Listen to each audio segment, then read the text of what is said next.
Okay, start करते हैं history. और हिस्ट्री में हम लोगों ने लास्ट लेक्चर में जो बुद्धिज्म था, बुद्धिज्म को पूरी तरीके से खत्म कर लिया था। अब बुद्धिज्म के बाद कुछ संप्रदाय बचते हैं। संप्रदाय जैसे अदर रिलीजन्स की अगर हम बात कर लें, जैसे आजीवक संप्रदाय, भागवत संप्रदाय, शैव, उसके बाद वैष्णव संप्रदाय, फिर नाथ संप्रदाय, है ना। तो ये भारत के कौन से एरिया में रहे हैं, उनके फाउंडर वगैरह कौन है और इनकी क्या इम्पोर्टेंस है, उसके बारे में समझेंगे। सिमेटिक रिलीजन क्या होता है, थोड़ा उसके बारे में समझेंगे। उसके बाद हम जो 16 महाजनपद हैं, उन 16 महाजनपदों को याद करेंगे, उनके लोकेशंस को देखेंगे। और जो नेक्स्ट लेक्चर होगा, नेक्स्ट लेक्चर से हम लोग उन 16 महाजनपदों में से जो मगध महाजनपद रहेगा उसके बारे में पढ़ेंगे, और वहां पर राज करने वाले सारे राजाओं को पढ़ते हुए हम ये जो एंसेंट इंडिया का, समझ लो एक तरीके से एंसेंट इंडिया में ही आता है, उसको खत्म करेंगे। और फिर हम मेडिवल की तरफ धीरे धीरे मूव करेंगे। ठीक है, तो ये एक मैंने ओवरव्यू दे दिया। ओके, तो चलो सबसे पहले मैं ये बताता हूँ कि सेमेटिक रिलीजन का नाम सुना है। सेमेटिक रिलीजन, देखो मैं समझाता हूँ।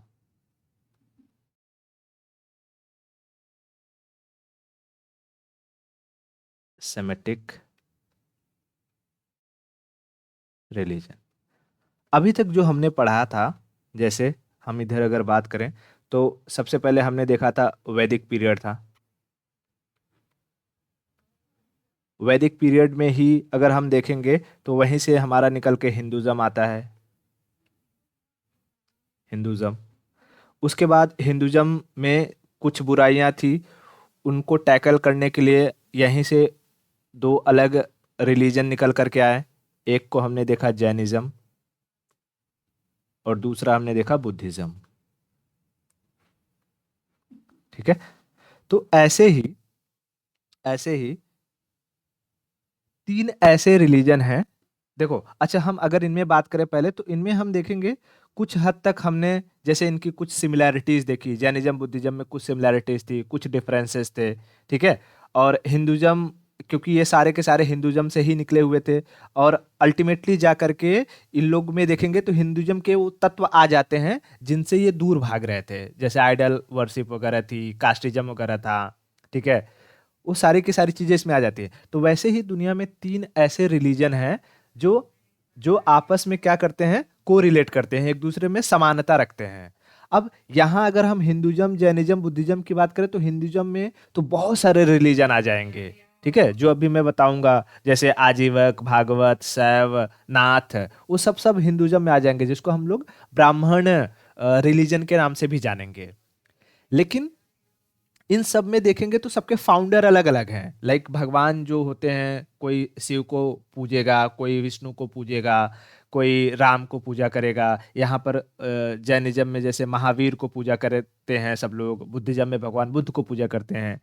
लेकिन जब ये सिमेटिक रिलीजन की बात करेंगे तो सिमेटिक रिलीजन में भगवान उनका एक ही होता है।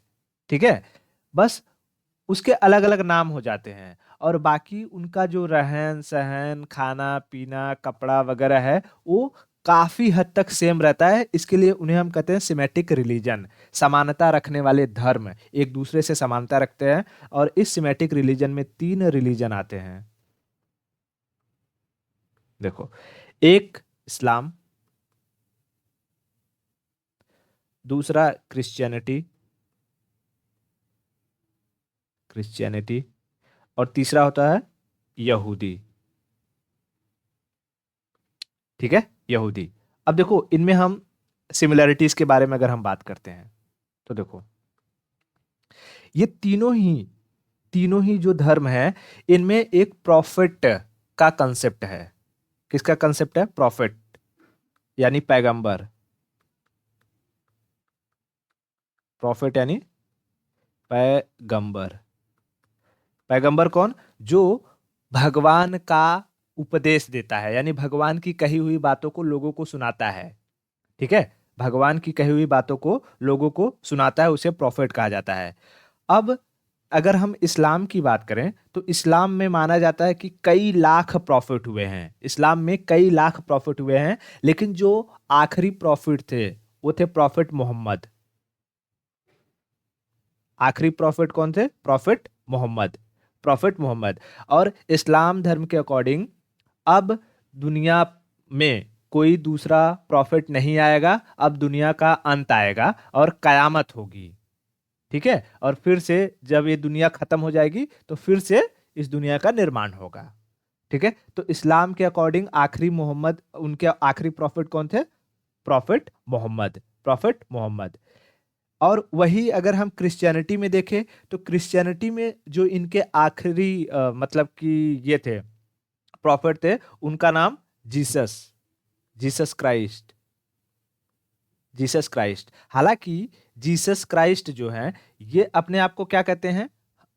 वो जो ईश्वर है, ईश्वर का बेटा कहते हैं, सन ऑफ गॉड।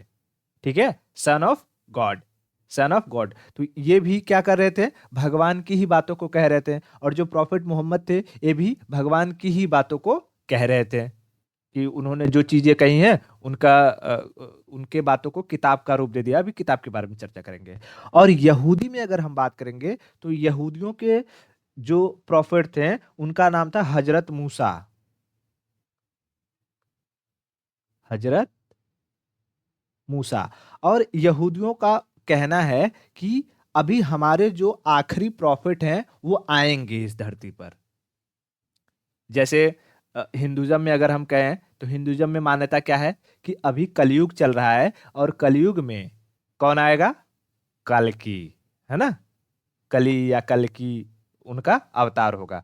तो वैसे ही यहूदी भी मानते हैं कि हमारे ये जो अंतिम प्रॉफिट होंगे अभी उनका जन्म होना बाकी है। ठीक है, तो पहली चीज क्या है कि इन तीनों ही धर्मों में क्या है? प्रॉफिट का कंसेप्ट है, जो भगवान की बातों को कहने वाला उनके जो टीचर हैं। ठीक है, उसके बाद, उसके बाद अगर हम बात करें तो इनमें एक सिंगल किताब की चर्चा है, बुक, एक सिंगल ही बुक है, सिंगल बुक। जैसे इस्लाम के लिए जो है कुरान, इस्लाम में कुरान, ठीक है, इस्लाम में कुरान, क्रिश्चियनिटी में बाइबल, बाइबल। और जो यहूदी हैं, यहूदियों का है हिब्रू बाइबल, इसका भी नाम है बाइबल, लेकिन उसके पहले क्या लगाते हैं लोग? Hebrew Bible, Hebrew Bible. अब देखो इसमें क्या है, ये जो यहूदी धर्म है या क्रिश्चियनिटी की अगर हम बात करें, क्रिश्चियनिटी कहीं ना कहीं यहूदी से निकला हुआ है। क्योंकि जो बाइबल थी ना, पुरानी बाइबल, इस बाइबल को माना जाता है कि जो इसे कभी कभी एक वर्ड तुमने सुना होगा, ओल्ड टेस्टामेंट, ओल्ड टेस्टामेंट, ये शब्द सुना है कहीं? ओल्ड टेस्टामेंट, न्यू टेस्टामेंट, नहीं सुना है? कोई बात नहीं। देखो, ओल्ड टेस्टामेंट का मतलब होता है कि एक ऐसी किताब, देखो टेस्टिमनी होती है ना, गवाही, टेस्टिमनी हम देते हैं किसी के प्रति गवाही। तो ऐसे ही ओल्ड टेस्टामेंट का मतलब कि जो भगवान के द्वारा कही गई जो बातें थी उसका गवाह जो किताब है, वो किताब अभी उस स्वर्ग में है। जैसे इन सब में स्वर्ग का कंसेप्ट होता है ना, स्वर्ग नरक दोजक कंसेप्ट चलते रहता है। तो स्वर्ग में है जहां भगवान रहते हैं, वहां पर ये ओल्ड टेस्टामेंट है। और पहले ये हिब्रू बाइबल चलता था, लेकिन इसी हिब्रू बाइबल से, हिब्रू बाइबल से कुछ जो बुराइयां थी उसको दूर करने के लिए एक नया धर्म आता है, क्रिश्चियनिटी। और क्रिश्चियनिटी के लिए, क्रिश्चियनिटी को जो प्रसार करने वाले थे, उनको प्रोपेगेट करने वाले थे, वो आते हैं जीसस।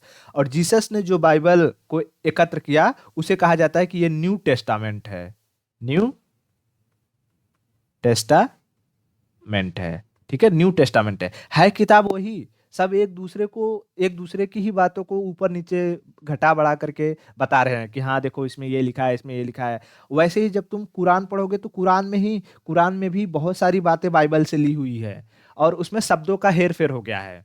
ठीक है, जैसे कि संस्कृत में जब हम कहते हैं पितृ, तो पितृ का ही हो गया पिता, और पिता का ही हो गया है मतलब फादर, मातृ का मदर और माता।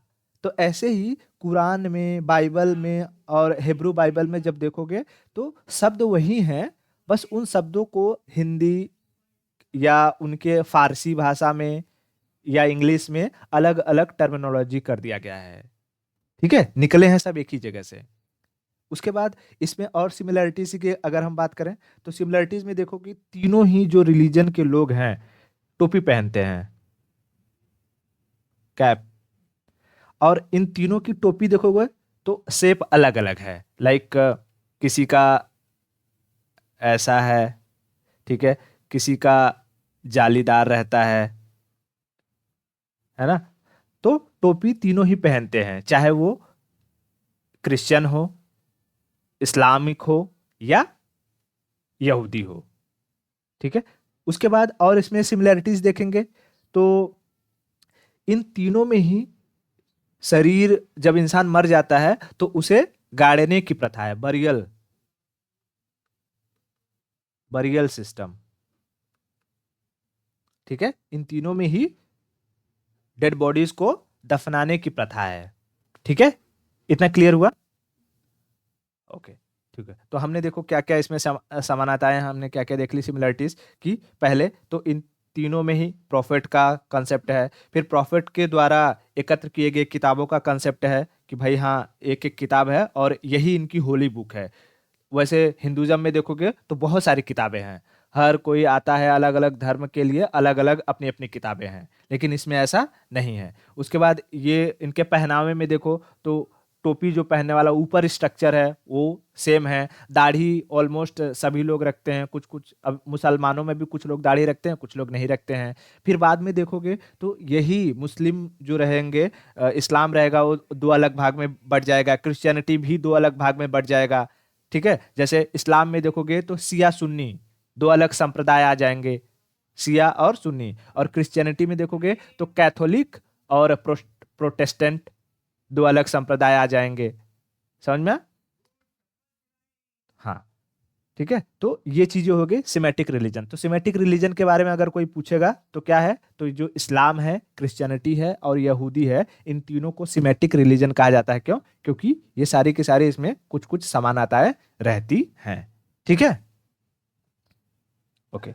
अब आगे चलते हैं, हम समझते हैं कुछ संप्रदाय के बारे में। सेक्ट, सेक्ट यानी संप्रदाय। संप्रदाय देखो, इसमें सबसे पहले आता है आजीवक संप्रदाय, आजीवक सेक्ट। ठीक है, आजीवक संप्रदाय। तो आजीवक संप्रदाय के अगर हम फाउंडर की बात करें, फाउंडर, तो इसके फाउंडर थे मोगली पोत्तीस गोसाद। ये नाम याद रखना, मोगली पोत्तीस गोसाद। ठीक है, मोगली पोत्तीस गोसाद, मोगली पोत्तीस गोसाद। अब इस आजीवक संप्रदाय के फॉलोअर्स में जो राजा थे, फॉलोअर में जो राजा थे वो थे बिंदुसार। बिंदुसार, अच्छा बिंदुसार किसका बेटा था? चन, चंदू का। देखो, चंदू का बेटा बिंदु, बिंदु का बेटा अशोक। ठीक है, और बिंदु का बेटा आएगा अशोक। ठीक है, तो उसको ऐसे याद रखना, A B C नीचे से, हाँ, जैसे A B और C, अशोक, बिंदुसार और चंद्रगुप्त। तो चंदू का बेटा बिंदु और बिंदु का बेटा अशोक, ऐसे याद रख लेना, चंदू बिंदु अशोक। ठीक है, तो देखो अब इसमें तुम देखोगे तो ये मौर्य डायनेस्टी के जो लोग हैं सारे के सारे। ठीक है, अब इसमें जो चंद्रगुप्त मौर्य था, चंदू यानी चंद्रगुप्त मौर्य था, वो कौन से धर्म को अपनाया था? जैनिज्म, है ना। जो श्रवण बेलगोला कर्नाटक में जाकर के सल्लेखना विधि से अपनी जान प्राण को त्याग दिया था। ठीक है, भ्रमण बाहु के नेतृत्व में। उसके बाद अशोक आएगा, तो अशोक जो अपनाएगा वो अपनाएगा किसको? बुद्धिज्म को। बुद्धिज्म को, यानी एक ही राजवंश में हमें तीन अलग अलग रिलीजन को मानने वाले लोग मिल जाते हैं। अब देखो, जब ये अशोक छोटा रहा होगा और बिंदुसार आजीवक संप्रदाय का फॉलोअर था, तो इसके साम्राज्य में आजीवक संप्रदाय के लोग आते रहे होंगे, है ना, कि महाराज से मिलने के लिए, उनको कुछ बताने के लिए। तो ये अशोक उन लोगों से भली भांति परिचित रहा होगा। तो जब इसकी मृत्यु हुई होगी बिंदुसार की, तो अशोक जब गद्दी पर आया होगा, तो उस वक्त भी जब आजीवक संप्रदाय के लोग उस राज दरबार में आते होंगे मगध के, तो ऐसा तो नहीं होता होगा कि अशोक ने बुद्धिज्म अपना लिया है तो उसने आजीवक संप्रदाय के लोगों को हीन भावना से देखना शुरू कर दिया। ऐसा नहीं हुआ होगा। तो ऐसा हमें मिलता है एविडेंस कि जो अशोक था, अशोक सहिष्णु था, मतलब कि सेकुलर था, सभी धर्मों को मानने वाला था। और इसीलिए अशोक ने गया में, बिहार में एक जगह है गया, गया गया डिस्ट्रिक्ट में एक पहाड़ी है, उसका नाम है बराबर की पहाड़ी। बराबर बराबर की पहाड़ियों में उसने बराबर की पहाड़ियों में उसने अपने खर्चे से 4 गुफाएं बनवाई, केव्स। केव्स केव्स उन 4 गुफाओं का नाम था सुदामा, कर्ण, चोपड़ा और विश्व झोपड़ी। विश्व झोपड़ी। तो सुदामा, कर्ण, चोपड़ा और विश्व झोपड़ी, और इन चारों गुफाओं को बनवा करके उसने आजीवक संप्रदाय के लोगों को दान में दे दिया। किसको दे दिया? आजीवक संप्रदाय के लोगों को दान में दे दिया। क्यों दे दिया? क्योंकि उसके जो पिताजी थे, बिंदुसार थे, वो आजीवक संप्रदाय को मानने वाले थे। ठीक है, आजीवक संप्रदाय के फॉलोअर थे। इतना क्लियर हुआ? तो बताओ, आजीवक संप्रदाय के फाउंडर कौन? मोगलीपुत्तिस गोसाद। मोगलीपुत्तिस गोसाद, ओके। उसके बाद अगर किस राजा का संरक्षण, या कौन सा राजा था जिसने आजीवक संप्रदाय को अपनाया? बिंदुसार। बिंदुसार। आजीवक संप्रदाय के लोगों को किस राजा ने कौन सी पहाड़ी पर कौन से गुफाएं दान में दी?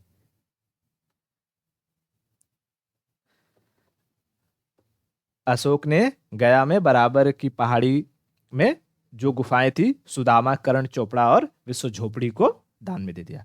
आगे चलते हैं और समझते हैं एक नए सेक्ट के बारे में, जिसे कहा जाता है भागवत संप्रदाय। ठीक है, भागवत सेक्ट। देखो, भागवत संप्रदाय, भागवत संप्रदाय के जो फाउंडर हैं उनका नाम है वासुदेव। वासुदेव, वासुदेव। ठीक है, वासुदेव। और भागवत संप्रदाय के बारे में हमें जानकारी मिलती है। मध्य प्रदेश में एक इंस्क्रिप्शन है, अभिलेख है, उसका नाम है गरुड़ ध्वज अभिलेख। गरुड़ ध्वज इंस्क्रिप्शन। इंस्क्रिप्शन कहां पर है ये? मध्य प्रदेश में। ठीक है, मध्य प्रदेश में। ठीक है, तो इसमें इतने ही याद रखना है। भागवत संप्रदाय के फाउंडर वासुदेव, इसकी जानकारी हमें गरुड़ ध्वज अभिलेख से मिलती है, जो कि मध्य प्रदेश में है, मध्य प्रदेश में मिली है। ठीक है, मध्य प्रदेश में मिली है। ठीक है, उसके बाद आते हैं तीसरे संप्रदाय के ऊपर, जिसको हम कहते हैं शैव। शैव संप्रदाय, शैव सेक्ट। शैव संप्रदाय की अगर हम बात करें, तो यहाँ के जो फॉलोअर्स हैं, ठीक है, फॉलोअर्स हैं, ये लोग एक्चुअली में क्या करते हैं कि अपना जो खाना वगैरह खाते हैं, वो इंसान की जो खोपड़ी होती है ना, उस इंसान की खोपड़ी में अपना खाना खाते हैं। उसके बाद जब इंसान को जलाया जाता है, तो उसकी राख को अपने शरीर पर लपेटते हैं। ठीक है, उसके बाद जो भी चीजें होती हैं, पंच कर्म की क्रियाएं, उन सब में इन्वॉल्व रहते हैं। तो इसमें अगर हम शैव संप्रदाय की बात करें, तो इससे हमें एक चीज समझ कर आती है, यहाँ पर लोग भगवान शिव के आराधना करने वाले होते हैं। किसकी वर्शिप करते हैं? वर्शिप करते हैं शिवा की। और ये शिव जो संप्रदाय है, शैव संप्रदाय है, शैव संप्रदाय में तीन अलग अलग पंथ इंपॉर्टेंट हो जाते हैं। देखो, तीन अलग पंथ कौन कौन से हैं, मतलब तीन अलग ब्रांचेस हैं। इसको याद रखना, कपाल से, कपाल होता ना हमारा, कपाल, क्रेनियम। तो कपाल में क से आता है कापालिक, कपालिक। फिर प जो रहता है, प से आता है पशुपति, पशुपति। और ल से आता है लिंगायत, लिंगायत। इन तीनों में तुम्हें इस लिंगायत के बारे में ज्यादा ध्यान रखना है, मैं समझाऊंगा क्यों। ठीक है, देखो, पहली बात तो ये जो शैव संप्रदाय है, इसमें लोग किसकी पूजा करते हैं, भगवान शिव की। दूसरी बात कि ये जो शैव संप्रदाय है, ये ज्यादातर साउथ इंडिया में फ्लरिश्ड हुआ है, साउथ इंडिया में। तुम देखोगे तो, अगर भारत का अगर हम नक्शा यूं बनाएं थोड़ा सा,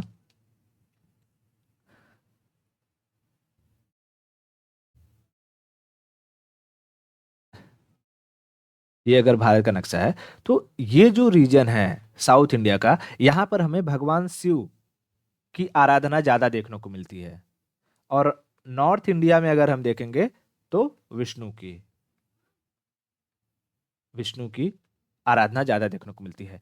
तो जितने भी वैष्णव होंगे वो हमें नॉर्थ इंडिया में, और शैव होंगे वो साउथ इंडिया में देखने को मिलेंगे। हालांकि हमें वैष्णव और शैव के बारे में जब हम रिलीजन के बारे में पढ़ेंगे, मध्यकालीन इतिहास जब हम खत्म करेंगे, मिडिल हिस्ट्री को, उसके बाद एक सेक्शन आएगा रिलीजन के बारे में, जिसमें हम लोग जो अपने अ, ये शंकराचार्य होते हैं उनके बारे में समझेंगे। उसके बाद हम समझेंगे कि किस तरीके से नयनार कौन थे।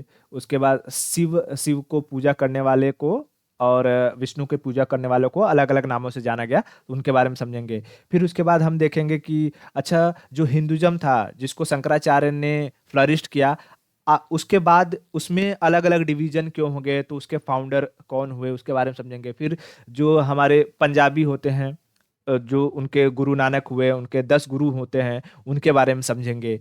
फिर उसी तरीके से मुस्लिम संप्रदाय में भी जो अलग अलग सेक्ट हैं उनके बारे में समझेंगे, लेकिन वो हम मध्य भारत कंप्लीट करने के बाद देखेंगे।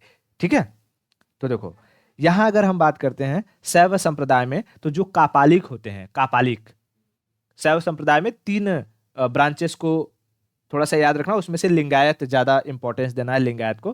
कापालिक लोग जो होते हैं, कापालिक ये सबसे पुराने ट्रेडिशन को फॉलो करने वाले हैं, मतलब कि सबसे पुराना ब्रांच है, सबसे पुराना ब्रांच, ओल्डेस्ट,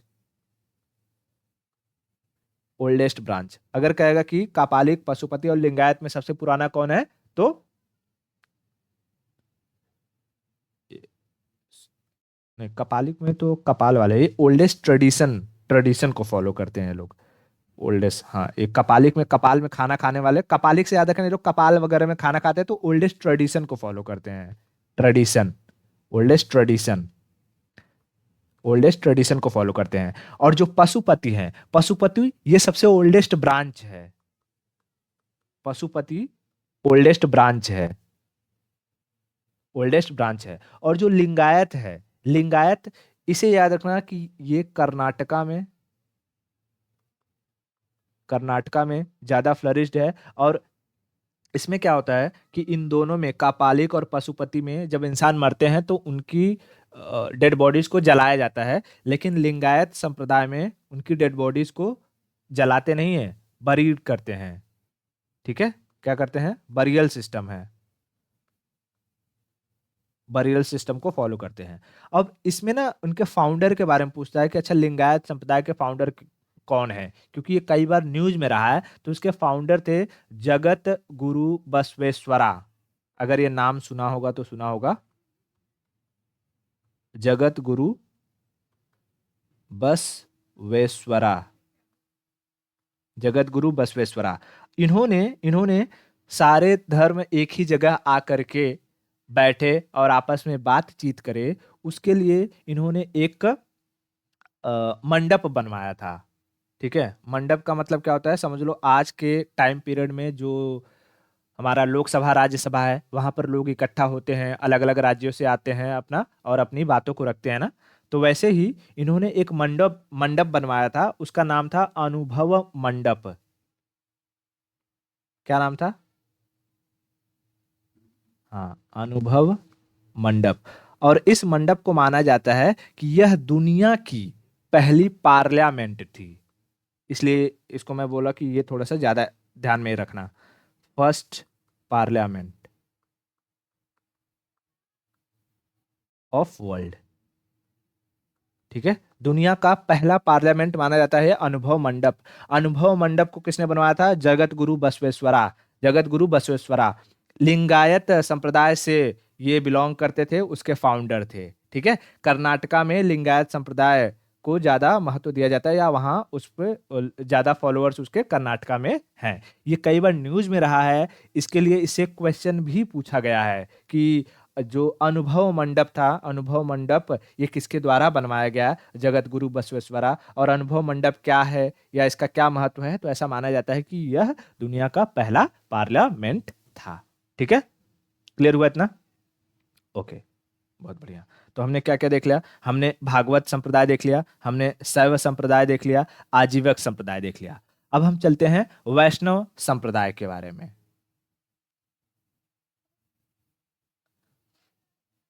तीसरा चौथा नंबर आ जाएगा,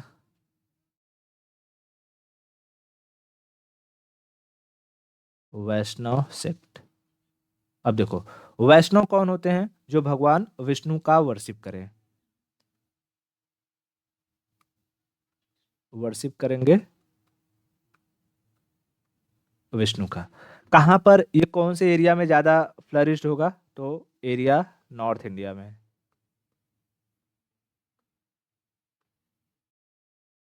नॉर्थ इंडिया में वैष्णव संप्रदाय के लोग एकदम प्योर वेजिटेरियन होते हैं। Pure vegetarian. ठीक है, ये लोग लहसुन, प्याज इन सबको भी कंज्यूम नहीं करते हैं। ठीक है, तो इनके पीछे कंज्यूम न करने के पीछे उनका अपना अलग तर्क होता है। वो उसमें हम नहीं जाएंगे, रिलीजन में नहीं पढ़ेंगे, हमें बस इतना याद रखना है कि वैष्णव संप्रदाय ज़्यादातर नॉर्थ इंडिया में है। उसके बाद इसके ये किसके पूजा करते हैं? तो भगवान विष्णु की पूजा करते हैं। इसके बारे में हम डिटेल से पढ़ेंगे जब मध्य भारत खत्म कर लेंगे तब। ठीक है, उसके बाद हम नेक्स्ट चलते हैं और समझते हैं नाथ संप्रदाय के बारे में। नाथ संप्रदाय, ये बीपीएससी, इस बार की जो बीपीएससी हुई उस बीपीएससी में पूछा गया था कि नाथ संप्रदाय भारत के किस क्षेत्र में ज्यादा फ्लरिश्ड था, या कहाँ पर इस नाथ संप्रदाय के मानने वाले भारत के किस भाग में पाए जाते हैं। तो नाथ से याद रखना, जैसे अगर मैं कहूँ कि योगी आदित्यनाथ कहाँ के हैं? यूपी मतलब नॉर्थ इंडिया के। उसी तरीके से इससे याद रखना कि नाथ जो संप्रदाय था ये नॉर्थ इंडिया में उभर कर आया था। नॉर्थ इंडिया में उभर कर आया था। ठीक है, इसके जो फाउंडर थे वो थे मत्स्येंद्र नाथ। फाउंडर कौन थे? मत्स्येंद्र, मत्स्येंद्र नाथ, मत्स्येंद्र नाथ।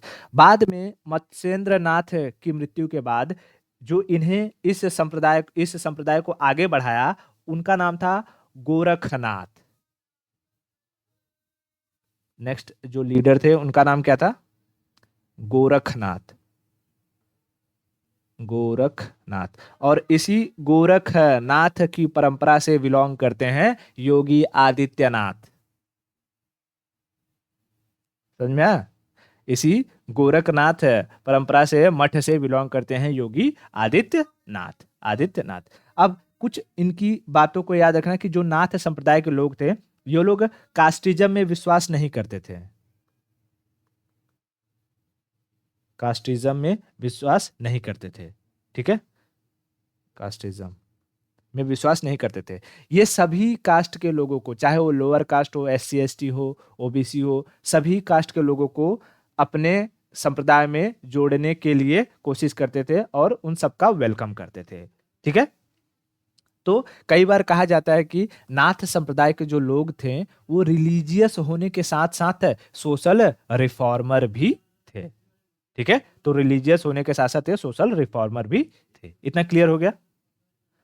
ओके। देखो, तो यहाँ पर अभी फिलहाल के लिए इतना ही जो सेक्ट है इनके बारे में याद रखना। और बाकी हमने बात कहा कि हमने जो विष्णु और शिव के जो फॉलोअर्स हैं उनके बारे में चर्चा हम बाद में करेंगे। वहां पर हम और भी चीजों के बारे में पढ़ेंगे। अब यहाँ से हम आगे बढ़ते हैं और हम अब चलेंगे महाजनपद के बारे में पढ़ने के लिए। ठीक है। अब देखो महाजनपद क्या है, पहले उसके बारे में थोड़ी सी इंफॉर्मेशन दे दूं। हम कई बार हर लेक्चर में चर्चा कर चुके हैं महाजनपद। देखो, जब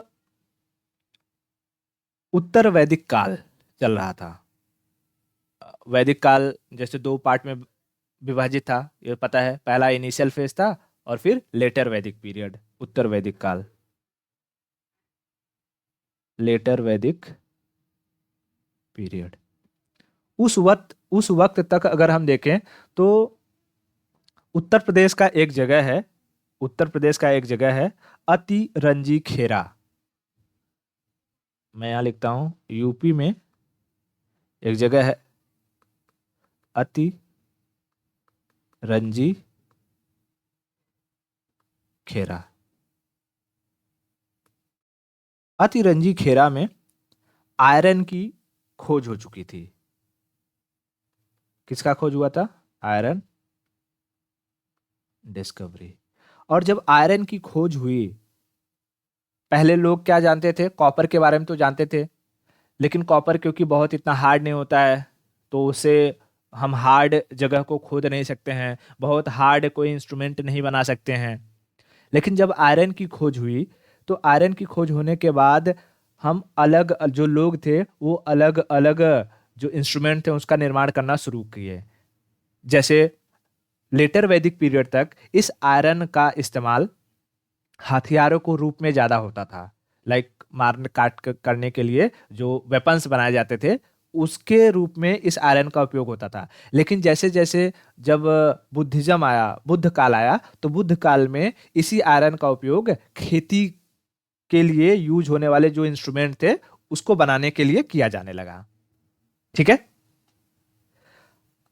ओके। अब देखो, जब तक किसी एरिया में, अगर मान लेते हैं, मैं एक काम करता हूँ, एक मैप ले लेता हूँ, तब मुझे समझाने में आसानी होगा। नहीं तो पहले यहीं पे समझा देता हूँ। चलो, मैप देखो कहाँ है।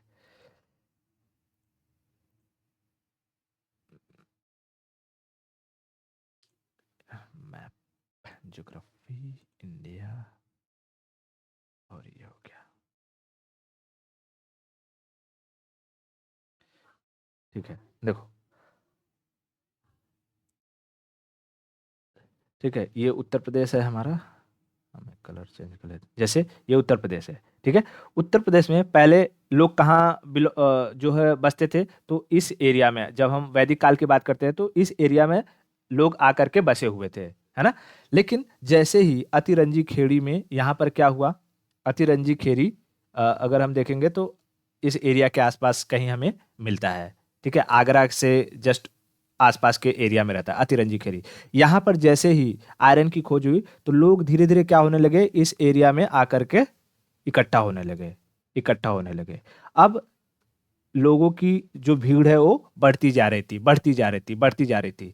तो पहले जहां पर मान लो कुछ लोग रहते थे, एक छोटा सा एरिया था, तो उस एरिया को कहा जाता था जनपद।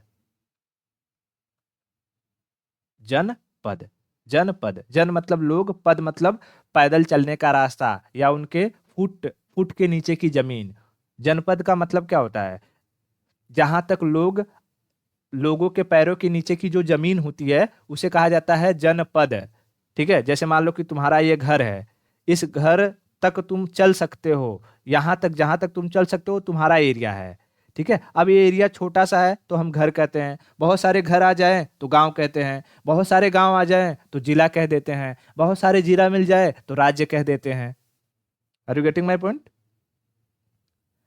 वैसे ही जब छोटे से एरिया में लोग रहते थे तो उसे कहा गया जनपद, और जब यही जनपद धीरे धीरे धीरे धीरे धीरे धीरे बड़ा होने लगा तो उसके आगे लग गया महाजनपद।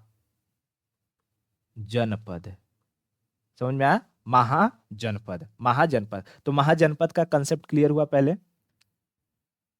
ओके, अब देखो, भारत में कुल 16 महाजनपदों की चर्चा है। कितने? 16 महाजनपदों की चर्चा। और यह 16 महाजनपद हमें अलग अलग किताबों में मिलती है, अलग अलग रिलीजियस टेक्स्ट में मिलती है। अगर मैं कहूं कि जो बुद्धिस्ट टेक्स्ट है, बुद्धिस्ट टेक्स्ट है, उसके किस किताब में 16 महाजनपद की चर्चा मिलती है? क्या हमने इसके बारे में डिस्कस किया है? किया है। तो कौन सा किताब है? तो अंगुत्तर निकाय, अंगुत्तर निकाय में 16 महाजनपद की चर्चा है। वैसे ही अगर मैं कहूं जैनिज्म का जो किताब है, जैन टेक्स्ट, जैन टेक्स्ट, तो जैन टेक्स्ट की एक किताब है भगवती सूत्र, भगवती सूत्र, उसमें भी 16 महाजनपदों की चर्चा है। अब अगर तुम जब इस अंगुत्तर निकाय में लिखे गए 16 महाजनपदों का नाम पढ़ोगे और भगवती सूत्र में लिखे गए 16 महाजनपदों के नाम पढ़ोगे तो इसमें ना नाम में फर्क है। जैसे हम कहते हैं कि हिंदी में हम लिखते हैं राम, इंग्लिश में हो जाता है रामा, है ना? और वैसे ही जो जैन टेक्स्ट था वो कौन सी लैंग्वेज में था? प्रकृति में था, प्रकृत में। और बुद्धिस्ट टेक्स्ट था वो पाली में था। तो क्या तुम इस बात को मान सकते हो कि भाई जो नाम यहाँ पर रहेंगे वही नाम यहाँ पर भी होंगे? जगह वही हो सकता है लेकिन उनका नाम अलग हो सकता है ना? हाँ, जैसे मान लो कि अगर यहाँ पर लिखा है अंग, हो सकता है उसी को यहाँ पर अंगा भंगा ऐसा लिखा हो। ठीक है, तो तुम जब इसको सर्च करोगे, अगर कभी मन किया कि हाँ मैं देखूं अच्छा जैनिज्म के भगवती सूत्र में वो 16 महाजनपद कौन कौन से है, तो तुम्हें उनमें अलग अलग नाम मिलेगा, अंग भंग उदंग पुंग ऐसे ऐसे नाम मिलेंगे। और अंगुत्तर निकाय में एक प्रॉपर अच्छा सा थोड़ा सा नाम मिलता है। तो हम अंगुत्तर निकाय वाले में जो 16 महाजनपद है उनके नामों को पहले हम याद कर लेते हैं, 16 कौन कौन से हैं, उनकी राजधानियां कौन सी है, और फिर उसे हम भारत में कहाँ कहाँ पर वो किस नदी के किनारे थे उनका लोकेशन देखेंगे। ठीक है, तो देखो 16 महाजनपदों को याद करने का मैंने एक बहुत आसान सा ट्रिक बनाया है। जैसे कि जब हम 10वीं 12वीं में होते हैं तो हमें क्या मिलता था? परसेंटेज मिलता था, ग्रेड मिलता था, ग्रेड या परसेंटेज मिलता था। लेकिन जब हम डिग्री वगैरह में जाते हैं तो हमें इसकी जगह क्या मिलता है? CGPA। समझ में आया? है ना, CGPA मिलता है। और CGPA भी क्या होता है? मार्क्स ही तो होता है। CGPA भी एक तरीके का क्या है? मार्क्स ही है। तो यही हमारा ट्रिक है। क्या है ट्रिक? CGPA भी मार्क्स है। ठीक है, CGPA भी मार्क्स है। अब मैं समझाता हूं मैंने ये क्या लिखा है। अब देखो, सी से आने वाले जो महाजनपद का नाम है वो है एक, जी से आने वाले का नाम है एक, और पी से आने वाले का नाम है एक। बताओ अगर इन एक प्लस एक प्लस एक को जोड़ोगे तो क्या आ जाएगा? 3। यानी ए से आने वाले 3 ऐसे महाजनपद है, और 3 में अगर एक और जोड़ दो तो क्या आ जाएगा? 4। तो V से आने वाले एक हैं और M से आने वाले 4 हैं, और 4 के बाद आता है 5। अगर इन सबको टोटल करेंगे तो देखो कितना आएगा?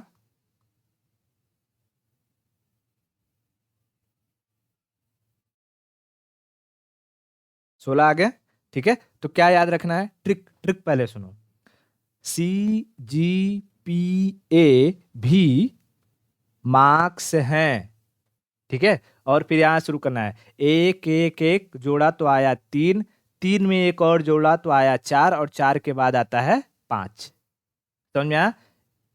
पहले शुरुआत करनी है एक एक एक। ये सब क्या, ये नंबर क्या रिप्रेजेंट कर रहा है कि इस लेटर से आने वाले जो महाजनपदों के नाम है वो। इतना क्लियर हुआ? ओके। अब देखो, मैं इन जनपदों के नाम अभी लिखता हूं और उसे अभी याद करवाता हूं, फिर हम इसका लोकेशन देखेंगे। तो जब लोकेशन देखेंगे तो लोकेशन में तुम्हें इस तरीके से नहीं मिलेगा कि अच्छा पहले सी वाला मिले फिर जी वाला मिले। अब लोकेशन है तो भाई अलग अलग जगह हो सकते हैं, तो पहले हम ये 16 याद कर लेते हैं, फिर उनके लोकेशन देखेंगे तो ऑटोमेटिक वो भी समझ में आ जाएगा कि अच्छा कहाँ पर कौन वाला है। ठीक है?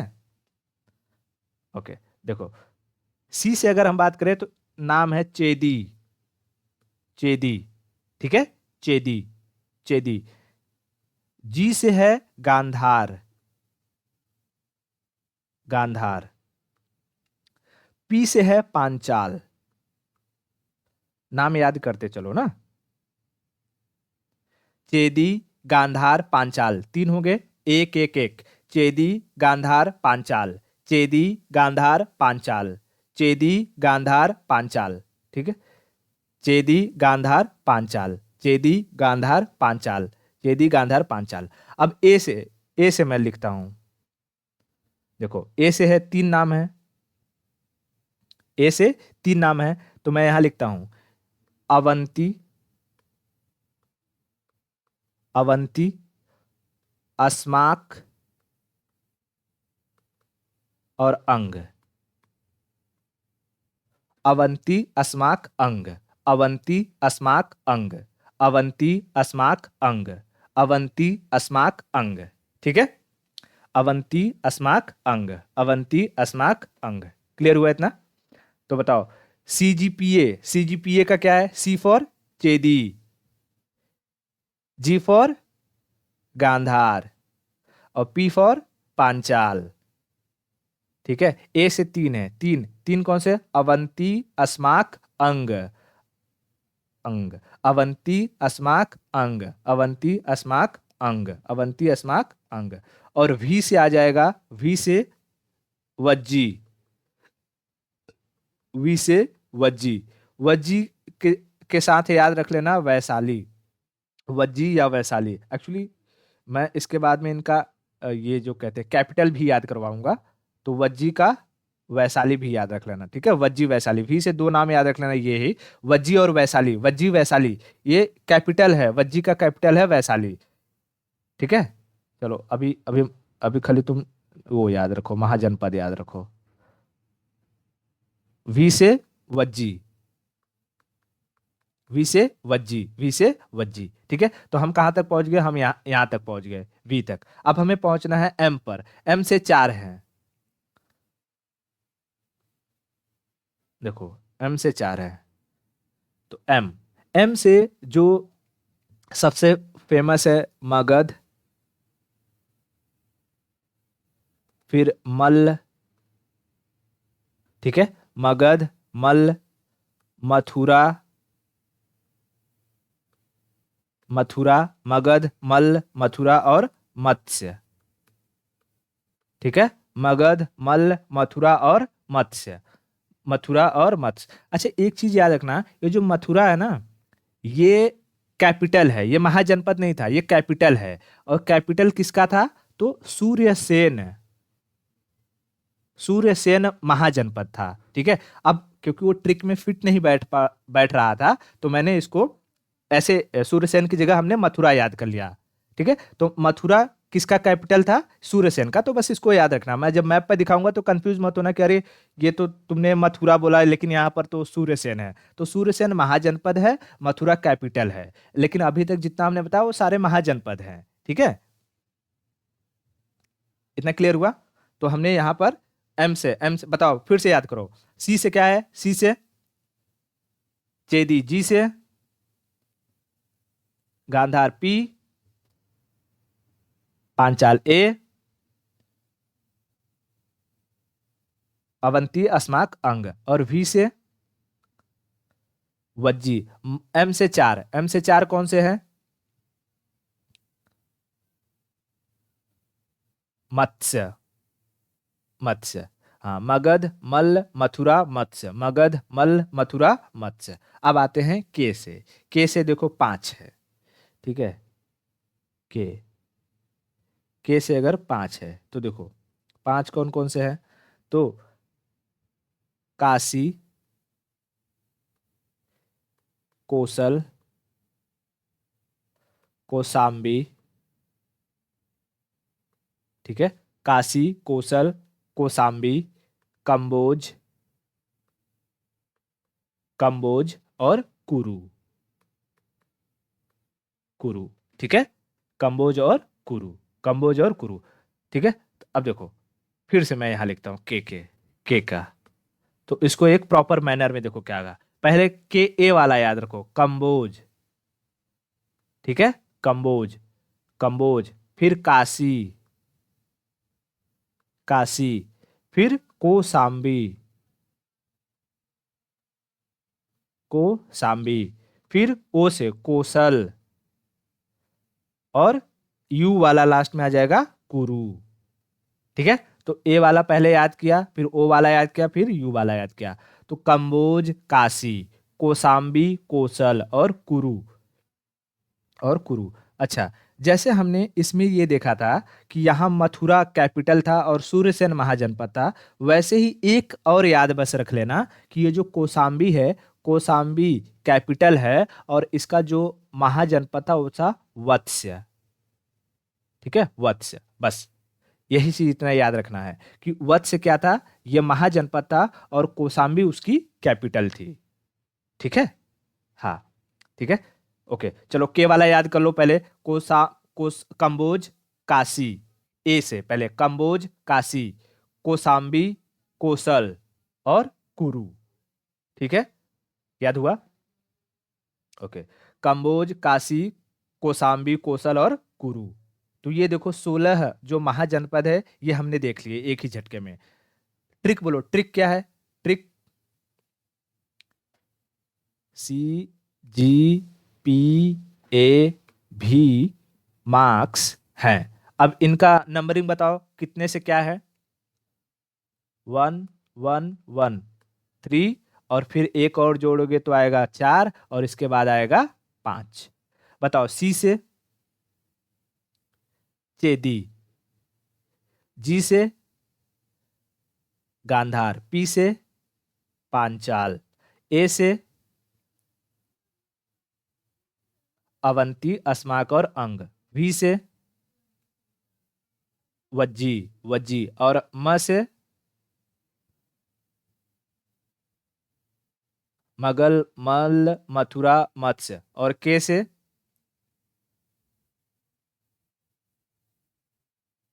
कंबोज, काशी, कोसाम्बी, कोसल और कुरु। क्या बात है, एक ही झटके में याद हो गया। अब देखो, अगर अब हम इनके लोकेशन की बात करें तो देखो, पहले तो मैं अगर इंपोर्ट करूं वो मैप, तो देखो नॉर्मली तुम्हें ये मैप देखने को मिलेगा। इसमें देखोगे तो हो सकता है तुम्हें समझ में आ जाए और हो सकता है कि समझ में ना आए। मैं पहले दिखाता हूँ, देखो। जैसे यहाँ देखोगे तो तुम्हें कंबोज देखने को मिलेगा, यहाँ गांधार देखने को मिलेगा, फिर एक कुरु है, पांचाल है, कोसल है, काशी है, मल्ल है, मगध है, वज्जी है, अंग है, ठीक है। फिर यहाँ पर देखो जो मथुरा था, मैंने कहा था मथुरा का क्या है, सूर्यसेन है। वो महाजनपद है और मथुरा उसकी कैपिटल है। फिर ये मत्स्य है, ठीक है, मत्स्य है। फिर उसके बाद यहाँ पर देखोगे तो यहाँ वत्स्य आएगा, चेदी, उसके बाद अवंती और यहाँ अस्माक। तो ये सारे के सारे 16 जो महाजनपद हैं। लेकिन अभी हमें इन 16 महाजनपदों का क्या याद करना है? कैपिटल याद करना है। फिर मैं इनके लोकेशन खाली वाले मैप पर बताऊंगा कि किन नदियों के किनारे। इसमें तुम्हें कोई नदी समझ में नहीं आएगा कि अच्छा कहाँ कहाँ किसके किनारे हैं लोकेशन, ठीक है। तो पहले हम इनका क्या याद कर लेते हैं, कैपिटल याद कर लेते हैं। तो देखो, मैं पहले यहाँ फिर से लिख देता हूँ, CGPA भी मार्क्स हैं, ठीक है। तो देखो पहले आएगा चेदी, चेदी, चेदी का जो कैपिटल है वो है सुक्तमती या सुक्तिमती, सुक्तिमती, या यूं जैसे याद करना है शक्तिमती याद करना तो शक्तिमती से याद कर लो, लेकिन इसका है सुक्तिमती, चेदी का सुक्तिमती। दूसरा है गांधार। गांधार का है तक्षशिला। तक्षशिला, ठीक है, तक्षशिला, तक्षशिला। फिर तीसरा आएगा पांचाल। पांचाल, पांचाल का है काम्पिल्य। काम्पिल्य, पांचाल का काम्पिल्य। फिर चौथा ए से अवंती। अवंती, एक काम करता हूँ, जो ये वाले हैं इनको अलग कलर से लिख देता हूँ। 4, 5 और 6, तो अवंती, अस्माक और अंग। ठीक है, देखो अवंती का या तो उज्जैनी, दो कैपिटल है, उज्जैनी या माहिष्मती। ठीक है, उज्जैनी और माहिष्मती। उसके बाद अस्माक। अस्माक का है पांड्यन या पोडन। ठीक है, पोडन, पोडन, पोडान, अलग अलग नाम है, पोटान, पोडान, पांड्यनपुरा, ऐसे भी कहते हैं, तो पोडन याद रखो। या कभी कभी प्रतिष्ठान भी दे देता है, प्रतिष्ठान भी दे देता है, तो तुम यही याद रखो, पोडान। ठीक है, उसके बाद अंग की बात करेंगे तो अंग का है चंपा। अब चंपा, अब इसको कभी कभी कंपा भी लिखता है। ठीक है, तो लिखने पे नहीं जाना है, चंपा, कंपा। क्लियर हुआ इतना? ओके। उसके बाद नेक्स्ट अगर हम बात करें तो हमारा आ जाएगा सातवां, क्या आ जाएगा, ये वज्जी। वज्जी, वज्जी का है वैशाली, जो मैंने कहा था, वज्जी का वैशाली, वज्जी का वैशाली। फिर आठवां हम आएंगे तो हमें आएगा एम से। एम से हमें चार, चार चाहिए, तो 8, 9, 10 और 11। तो एम से पहले हम कहेंगे मगध। मगध का है पाटलिपुत्र। पाटलिपुत्र, ठीक है, मगध का पाटलिपुत्र। उसके बाद देखो मथुरा। मथुरा कैपिटल थी सूर्यसेन की। ठीक है, मथुरा कैपिटल थी सूर्यसेन की। तो ये क्या है, ये कैपिटल है, ये जो है महाजनपद है। ठीक है, ये चीज थोड़ा सा बस याद रखना। ओके, उसके बाद मगध हो गया, मथुरा हो गया, फिर आ गया मत्स्य। मत्स्य, मत्स्य का है विराट नगर। विराट नगर, विराट नगर। और फिर आ जाएगा मल्ल महाजनपद। मल्ल महाजनपद का देवरिया। ठीक है, देवरिया। इतना क्लियर हो गया, हमने एम भी देख लिया। अब उसके बाद हम देखेंगे कि के से कितना हो गया, 11 हो चुका है। के से 5, 12, 13, 14, 15 और 16। ठीक है, तो देखो के से हम कहेंगे कंबोज। कंबोज का है हाटक। हाटक। फिर काशी। काशी का है वाराणसी। ठीक है, वाराणसी। उसके बाद कोसाम्बी। अब देखो ये जो कोसाम्बी था, कोसाम्बी कैपिटल है किसका, वत्स का। ठीक है, बस इसको भी याद रखना, ये वत्स क्या है, महाजनपद है। मैंने एम लिख दिया यहाँ पे, महाजनपद है। ठीक है, कोसाम्बी उसकी कैपिटल है। उसके बाद आएगा हमारा कोसल। कोसल, कोसला का जो है वो है श्रावस्ती। श्रावस्ती। और लास्ट में कुरु। कुरु, कुरु का इंद्रप्रस्थ। इंद्रप्रस्थ। ठीक है, ये हमारे 16 महाजनपद और उनके कैपिटल। तो फटाफट एक बार रिवीजन कर लेते हैं। चेदी का सुक्तिमती, चेदी सुक्तिमती, गांधार तक्षशिला, गांधार तक्षशिला, गांधार तक्षशिला, पांचाल काम्पिल्य, पांचाल काम्पिल्य, पांचाल काम्पिल्य, अवंतिका उज्जैनी या माहिष्मती, अस्माक प्रतिष्ठान या पोडान, अंग चंपा, वज्जी वैशाली, मगध पाटलिपुत्रा, मथुरा या सूर्यसेन का मथुरा, सूर्यसेन का मथुरा, सूर्यसेन का मथुरा, फिर मत्स्य विराटनगर, मत्स्य विराटनगर, मल्ल देवरिया, उसके बाद कंबोज हाटक, कंबोज हाटक, काशी वाराणसी, फिर कौसाम्बी, वत्स का कौसाम्बी, वत्स का कौसाम्बी, वत्स का कौसाम्बी, और कोसल का श्रावस्ती, कोसल श्रावस्ती, कुरु का इंद्रप्रस्थ, कुरु का इंद्रप्रस्थ। इतना क्लियर हो गया।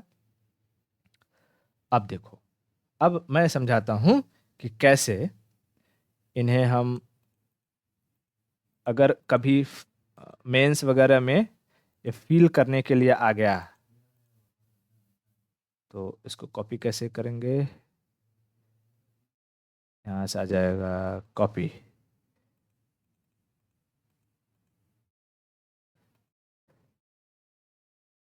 पेस्ट। हम इसको थोड़ा सा क्रॉप कर लेते हैं।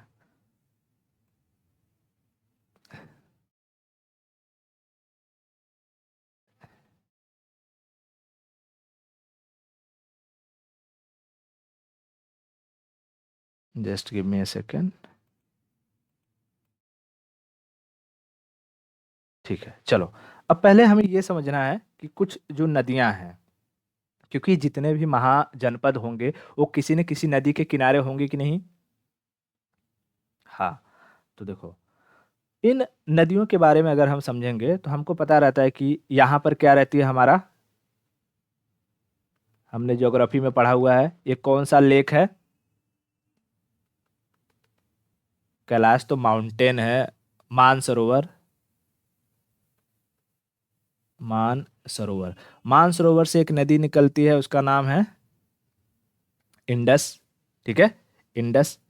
इंडस की जो ट्रिब्यूटरी है, सबसे अगर लार्जेस्ट की बात करेंगे तो लार्जेस्ट ट्रिब्यूटरी कौन सी है, चेनाब।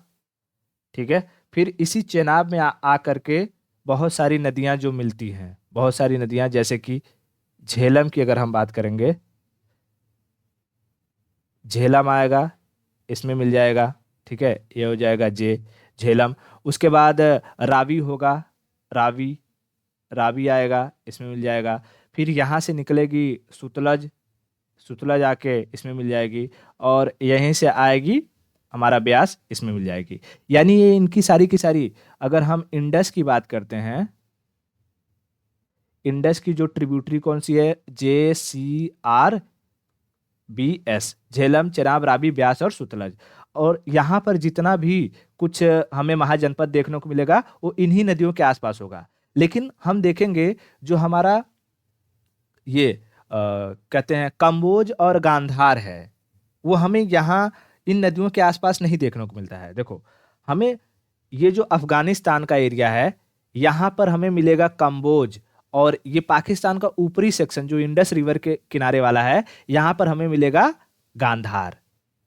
ठीक है, तो दो जो महाजनपद है ये हमें भारत के बाहर, आज के टाइम में भारत के बाहर, पहले हमें यहाँ कंबोज और यहाँ दूसरा गांधार, कंबोज और गांधार, कंबोज और गांधार। इतना क्लियर हुआ।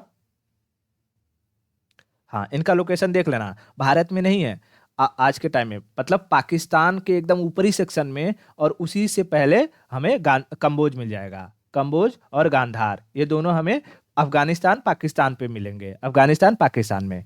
अब हम भारत में आएंगे तो याद रखना, यहाँ तक हमें कोई भी नीचे कोई भी महाजनपद नहीं मिलेगा। जो भी महाजनपद होंगे उस यहाँ एरिया में, ठीक है, फिर इस एरिया में, और फिर इस एरिया में मिलेंगे। तो सबसे पहले याद रखना, मैं तुम्हें जो बताऊंगा वहां मैं बताऊंगा कि पहले गंगा यमुना का जो दुआब है, गंगा यमुना का दुआब है, इस रीजन वाले सारे महाजनपदों के बारे में बताऊंगा। फिर हम यमुना का जो दोआब है, यमुना का इस रीजन वाले में आ जाएंगे, यमुना से सटे हुए दोआब के बारे में बात, मतलब कि रीजन के बारे में बात करेंगे। ठीक है, उसके बाद ये जो नर्मदा नदी रहेगी यहाँ के बारे में बात करेंगे, और यहाँ से जो निकलेगी हमारा गोदावरी, उसके बारे में बात करेंगे। ये मैं अभी एक ग्लिम्स दे रहा हूँ कि हम कहाँ कहाँ पहले बात करेंगे कि महाजनपद हमें देखने को मिलेंगे। तो याद रखना, ये जो ऊपर के इंडस रिवर की सारे के सारे ट्रिब्यूटरी है, वहां पर हमें कोई दूसरे महाजनपद नहीं देखने को मिलेंगे। ठीक है, ओके। अब देखो, मैं तो यहाँ इसको फिर ऐसे रिमूव कर देता हूँ। देखो, तुम्हें दो महाजनपद तो पहले पता चल गए। दो महाजनपद कौन कौन से हैं? एक अफगानिस्तान में कंबोज, और दूसरा गांधार। कंबोज और गांधार। अब देखो, अब मैं एक नदी बना रहा हूं, बताना ये कौन सा रिवर है। ये कौन सा रिवर है? गंगा है। बहुत बढ़िया। उसके बाद गंगा की एक ट्रिब्यूटरी है, ये कौन सी है ट्रिब्यूटरी? ये तो यमुना है। यमुना है, ठीक है, यमुना है। यमुना तो मैं यहाँ लिख देता हूँ, चलो बाद में लिखूंगा। अभी देखो, ये तुमने देख लिया दो। अब उसके बाद तुम देखोगे तो यहाँ से एक नदी आती है जिसको हम कहते हैं काली रिवर, या इसको काली रिवर कहते हैं, या तो इसी को ऊपर कहते हैं शारदा। जब तक ये उत्तराखंड और नेपाल से बहेगी इसको कहेंगे शारदा, और नीचे यूपी में आएगी तो उसको काली कहेंगे। और यही काली जा करके मिल जाती है घग्घर में, और घग्घर जा करके यहाँ मिल जाता है, घग्घर जा करके यहाँ मिल जाता है, जहाँ बिहार और यूपी का बॉर्डर है वो गंगा में मिल जाती है। उसके बाद यहाँ से ये आएगी गंडक, पाटलिपुत्र में मिलेगी, और यहाँ पर होगी ये कोसी। तो इतनी नदियां पहले एक बार याद कर लो। देखो, ये है गंगा, गंगा, ये है यमुना, ये है काली रिवर, या इसी को हम क्या कहते हैं शारदा। उसके बाद ये है घग्घर,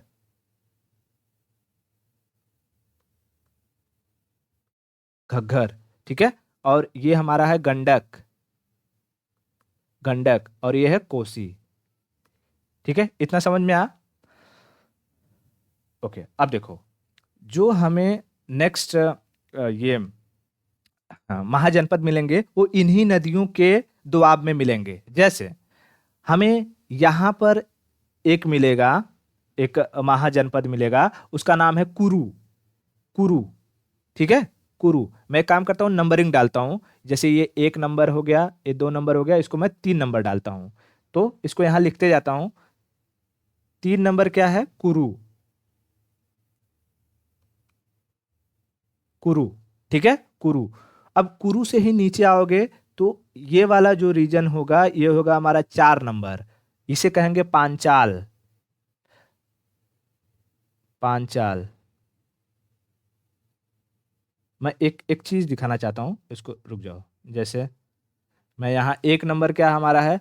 कंबोज। फिर 2 नंबर क्या है? 2 नंबर गांधार। देखो, के से शुरू, फिर जी, फिर के से शुरू होगा, कुरु। फिर दूसरा नंबर मतलब कि दूसरा वर्ड आ जाएगा पी, पांचाल। ठीक है, पांचाल। ठीक है, उसके बाद फिर के से शुरू होगा, फिर के से आएगा। तो ये जो रीजन दिखाई दे रहा है, ये रीजन, ये रीजन आ जाएगा 5वां नंबर। इस रीजन में हमें देखने को मिलेगा कोसल, कोसल। ठीक है, कोसल, कोसल। और कोसल से नीचे आओगे तो ये रीजन है काशी का। तो यहां मैं 6वां नंबर लिख दूं, काशी। ठीक है, काशी। काशी के ऊपर चले जाओगे तो तुम्हें ये रीजन मिल जाएगा मल्ल। ठीक है, मल्ल महाजनपद, मल्ल महाजनपद। अब जैसे ही मल्ल से अंदर घुसोगे तो जहां पर गंडक आके मिलती है वो है पटना। और पटना किसकी राजधानी थी? पाटलिपुत्र, मगध की। तो 8वां नंबर आ जाएगा मगध, मगध। तो याद रखना, ये जो मगध था ये गंगा के नीचे था, साउथ में था, और गंगा के ऊपर जाओगे तो यहां पर मिलेगा 9 नंबर वज्जी। ठीक है, 9 नंबर क्या हो जाएगा? वज्जी। वज्जी। और इसी जो पटना है, मतलब कि मगध है, मगध के आगे जाओगे तो यहां पर मिलेगा अंग। तो 10 नंबर क्या हो जाएगा? अंग। अंग। तो देखो, ये नदियां जो है, मतलब कि गंगा और उसकी ट्रिब्यूटरी के आसपास वाले सारे के सारे हमें ये क्या कहते हैं, महाजनपद मिल गए। ठीक है, अगर इसमें से हम खाली ये निकाल दे, कंबोज और गांधार को निकाल दे, तो कुरु, पांचाल, कोसल, काशी, मल्ल, मगध, वज्जी और अंग। ठीक है, ये लोकेशन है इनका, नदियों के आसपास वाले दोआब वाले रीजन में है ये सारे के सारे। क्लियर हुआ इतना? ओके, अब हम आगे चलते हैं। आगे चलेंगे तो नेक्स्ट पेज पे चलते हैं। अब देखो, यहां पर मैं फिर से वही चीज कर देता हूं। ये आ रही है गंगा। ठीक है, उसके बाद यहां से आएगी यमुना। ठीक है, हमने गंगा और यमुना वाला ये देख लिया, गंगा यमुना वाले। अब देखो, यहां से अगर तुम देखोगी तो यमुना की एक ट्रिब्यूटरी है चंबल। ठीक है, चंबल। और यहां पर अगर तुम देखोगे राजस्थान में, तो राजस्थान में तुम्हें एक पर्वत श्रृंखला मिलेगी, क्या नाम है उसका? अरावली। अरावली। ठीक है, तो देखो, अब देखो, अगर तुम देखोगे तो हमने कहाँ तक? अंग तक देख लिया है ना, अंग तक याद रखना। अब यहां से हम छोड़ेंगे, अब इस रीजन में आएंगे। ठीक है, इस रीजन में, तो यहां अगर आएंगे तो तुम यहां देखो, यहां पर तुम्हें मिलेगा मत्स्य। ये जो यमुना है और अरावली के बीच वाला रीजन है, ये 11 नंबर लिख दूं, 11 नंबर हो जाएगा मत्स्य। मत्स्य। ठीक है, मत्स्य। और यहीं ऊपर अगर जैसे कि तुम जहां पर ये हरियाणा खत्म हो रहा है, जैसे ये रीजन हरियाणा खत्म हो रहा है, यहीं पर तुम्हें मिलता है ये अपना मथुरा। तो मथुरा बताओ किसका कैपिटल था? सूर्यसेन। ठीक है, तो ये सूर्यसेन यहां से फैला हुआ था यहां तक। तो ये 12 नंबर, 12 नंबर क्या हो जाएगा? सूर्यसेन मथुरा। ठीक है, मथुरा। मथुरा, इतना क्लियर? और इसी सूर्यसेन से आगे बढ़ोगे तो गंगा और यमुना का ये जो रीजन बचा हुआ है जहां पर ये मिल रहे हैं, ये 13 नंबर हो जाएगा, और इसे कहेंगे वत्स। वत्स्य। ठीक है, तो मत्स्य, सूर्यसेन, वत्स्य। मत्स्य स के बाद सूर्यसेन फिर वत्स्य। मत्स्य स के बाद सूर्यसेन फिर वत्स्य। ठीक है, ओके। उसके बाद अब देखो, जैसे ही हमने 13 देख लिया, यहां सीधा 11 12 13 एक लाइन में सब आ गए ना। मत्स्य, सूर्यसेन, वत्स्य, मत्स्य, सूर्यसेन, वत्स्य। उसके बाद जैसे ही उस वत्स्य के नीचे वाला ए रीजन में तुम देखोगे, ए रीजन में, तो यहां पर 14 नंबर, यहां पर तुम्हें मिल जाएंगे ये चेदी। चेदी। अब इसी चेदी को कहीं कहीं ऐसे लिखा रहता है, CEID, चेदी। ठीक है, तो चेदी, चेदी, ये 14 नंबर चेदी। अब बस इतना जहां खत्म हुआ, सीधा आ जाओ मध्य प्रदेश में। मध्य प्रदेश में ये नदी है नर्मदा, और यहाँ नीचे महाराष्ट्र से निकलती है एक गोदावरी। तो देखो, यहां हमें मिल जाएगा 15 नंबर। बताओ ये क्या आ जाएगा? अवंती। अवंती। और यहां पर हो जाएगा 16 नंबर। 16 नंबर हमारा ये अस्माक। अस्माक। और इस तरीके से हमारा ये 16 के 16 जो महाजनपद हैं वो खत्म हो जाते हैं। ठीक है, इनका लोकेशन, कैपिटल, नाम, सब कुछ। तो लोकेशन एक बार पहले फिर से देखो। पहले तुम्हें क्या याद रखना, ऊपर के दो तो एकदम आउट ऑफ सिलेबस हैं, लाइक भारत के बाहर हैं। अफगानिस्तान, पाकिस्तान। कौन सा? कंबोज, गांधार। ठीक है, कंबोज, गांधार। फिर यहां से शुरू होता है दोआब वाले रीजन से, ऊपरी सेक्शन जो गंगा यमुना का ऊपरी दोआब है वहां पर कुरु, फिर उसके नीचे पांचाल, फिर कोसल, कोसल के नीचे काशी, काशी के आगे मल्ल, फिर मगध, उसके बाद यहाँ पर वज्जी, वैशाली जिसकी कैपिटल है, और यहाँ पर अंग।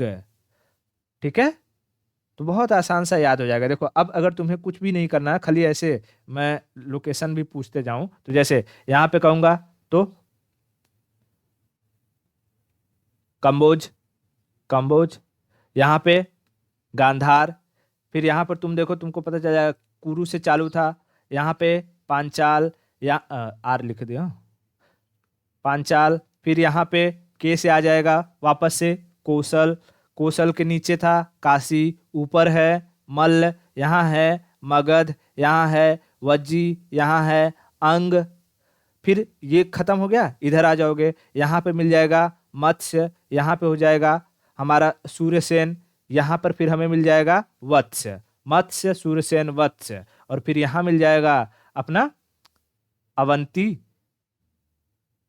चेदी, ये है, ये चेदी है, चेदी इधर है, ये बीच में मध्य प्रदेश में अवंती, और उसके बाद यहाँ पर हमें जो मिल जाएगा अस्माक, अस्माक।